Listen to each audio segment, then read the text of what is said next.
Hello, നമ്മുടെ പുതിയൊരു വീഡിയോയിലോട്ട് എല്ലാവർക്കും സ്വാഗതം. അപ്പം ഞങ്ങൾ രാവിലെ തന്നെ ഒന്ന് പുറത്തോട്ട് ഇറങ്ങിയതാ. അത് എവിടേക്കാന്നുള്ളത് അവിടെ ചെന്നിട്ട് കാണിച്ചു തരാം. ഞാനും അമ്മയും കൂടി സംസാരിച്ച് ഇങ്ങോട്ട് നടന്നു വരുമ്പോൾ എന്നെയും കൂടിയും വീഡിയോ എടുത്തോന്നും പറഞ്ഞുകൊണ്ട് ഒരാളിവിടെ നിൽക്കണ്ടേ. മൂപ്പരാൾ ഞങ്ങൾക്ക് കുറേ ഫോട്ടോയൊക്കെ പോസ്റ്റൊക്കെ ചെയ്ത് തന്നു. പിന്നെ അധികം കളിക്കാൻ വന്നു കഴിഞ്ഞാൽ തൊഴി മേടിച്ച് വീട്ടിലോട്ട് പോകേണ്ടി വരും. അത് കാരണം പിന്നെ ഞങ്ങൾ നടന്നു. ഞങ്ങളെ തന്നെ നോക്കി നിൽപ്പുണ്ട് അവിടെ. പിന്നെ ഇതാണ് ഞങ്ങളുടെ ഈ ഭാഗത്തെ വലിയ തോട് കേട്ടോ. തോട്ടിലെ വെള്ളമൊന്നും നമുക്ക് ക്ലിയറായിട്ട് കാണാൻ പറ്റില്ല, കാരണം കുളവാഴയും പായലൊക്കെ വന്ന് കംപ്ലീറ്റ് അടിഞ്ഞ് കിടക്കണം.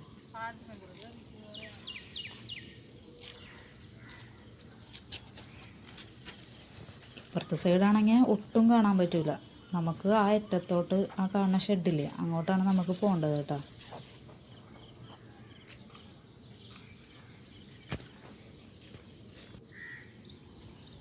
ഇപ്പോൾ ഇതിലേ നടക്കലാണ് കുറച്ച് ബുദ്ധിമുട്ടുള്ള പണി. കാരണം ഇവിടെ നിറച്ച് സൈഡിൽ പുല്ല് പിടിച്ച് കിടക്കുക. അതൊരു കുഴിയാണ്, അതിലാണ് ഇങ്ങനെ പുല്ല് മുളച്ച് വെക്കുന്നത്. ഇവിടെ എത്തിയപ്പോൾ നിങ്ങൾക്ക് ഏകദേശം മനസ്സിലായിട്ടുണ്ടാവും. അപ്പോൾ ഇതാണ് ഞങ്ങൾ ഇപ്രാവശ്യം നെൽകൃഷി ചെയ്യുന്ന പാടം. ഇതിങ്ങനെ ഏക്കർ കണക്കിന് ഇങ്ങനെ കിടപ്പുണ്ട് കേട്ടോ. പക്ഷേ ഇതൊന്നും നമ്മുടേതല്ല. നമുക്ക് ഈ കാണുന്ന 2 പോർഷനാണ് കേട്ടോ ഉള്ളത്, ഈ അറ്റം തൊട്ട് ആ അറ്റം വരെ. ബാക്കിയൊക്കെ ഓരോരുത്തർ ചെയ്യണതാണ്. അപ്പോൾ വാപ്പ ഇത് ചെയ്യാൻ വേണ്ടി പോയപ്പോൾ ഞങ്ങളെല്ലാവരും പറഞ്ഞിരുന്നു വേണ്ട, അത് ഒറ്റക്ക് നടക്കൂല, പറ്റൂല എന്നൊക്കെ. പക്ഷെ മൂപ്പരാളുടെ ആരുടെ വാക്കൊന്നും കേൾക്കാണ്ട് ഒറ്റക്ക് തന്നെ ചെയ്ത് ഇപ്പം ഇത്രത്തോളം ആയിട്ടുണ്ട്. അപ്പം ഞങ്ങൾ വാപ്പാക്ക് ചായ ആയിട്ട് വന്നതാണ് കേട്ടോ. വാപ്പ ഇവിടെ തന്നെ ഉണ്ട്. ഇപ്പോൾ രാവിലെ 7 മണിയൊക്കെ ആയിട്ടുണ്ട്. മഞ്ഞൊക്കെ മാറി വെയിൽ വന്നിട്ടുണ്ട്. വെയിലായി കഴിഞ്ഞാൽ പിന്നെ ഇവിടെ നിൽക്കാൻ പറ്റില്ല. വാപ്പ വെളുപ്പിനൊക്കെ വന്നിട്ടാണ് ഇതിന് വേണ്ട കാര്യങ്ങളൊക്കെ ചെയ്തിട്ട് പോണത്.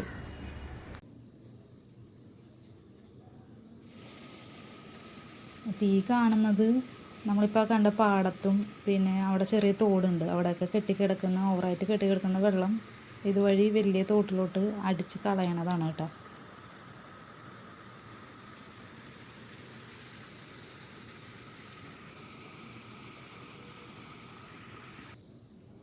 അപ്പം ഞങ്ങളൊരു 9 മണിയൊക്കെ ആയപ്പോൾ ഞങ്ങൾ തിരിച്ചെത്തിയേട്ടാ. അപ്പോൾ ഞങ്ങൾ വീടിൻ്റെ ഫ്രണ്ടിൽ തന്നെ മുറ്റത്തുള്ള ഇതേ പൂക്കളൊക്കെ നല്ല ഭംഗിയിൽ വിരിഞ്ഞ് നിൽപ്പുണ്ട്, ഇളം വെയിൽ തട്ടിയപ്പോൾ.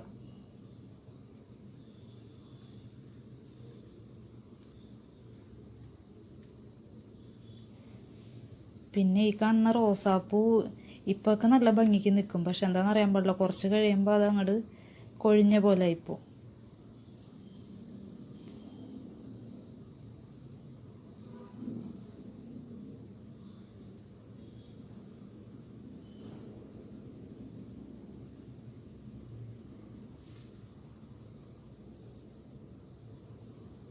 ഈ കാണുന്ന പൂവിൻ്റെ പേരറിയുന്നവരൊന്ന് പറയണേ. ഇത് ചെമ്പരത്തി പോലെ തോന്നും, പക്ഷെ ചെമ്പരത്തി അല്ല കേട്ടോ. പിന്നെ പാടത്തുനിന്ന് വന്നു കഴിഞ്ഞാൽ എൻ്റെ വാപ്പാൻ്റെ ഏറ്റവും വലിയൊരു ടാസ്ക് എന്ന് പറഞ്ഞു കഴിഞ്ഞാൽ ഞങ്ങളുടെ വീട്ടിലുള്ള ഈ 2 മെമ്പേഴ്സിനെ മാറ്റിക്കെട്ടലാണ്. അത് വല്ലാത്തൊരു ബുദ്ധിമുട്ടുള്ള പണിയാണ്. കാരണം നമ്മൾ ഇങ്ങോട്ട് വിളിക്കുമ്പോൾ അത് ഫുൾ ആരോഗ്യത്തോടുകൂടി നമ്മൾ അങ്ങോട്ട് വലിക്കും. നല്ല അനുസരണം ഉള്ളതുകൊണ്ട് പിന്നെ കുഴപ്പമില്ല.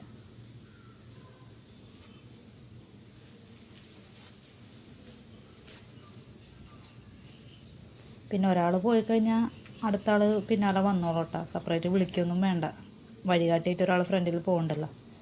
അപ്പോൾ ഇത്രയൊക്കെ ഉള്ളൂ നമ്മൾ ഇന്നത്തെ ഒരു കുഞ്ഞു വീഡിയോ. അപ്പോൾ ഇഷ്ടപ്പെട്ട എല്ലാവരും സപ്പോർട്ട് ചെയ്യണേ. അപ്പോൾ അടുത്ത വീഡിയോയ്ക്ക് നമുക്ക് കാണാം കേട്ടോ.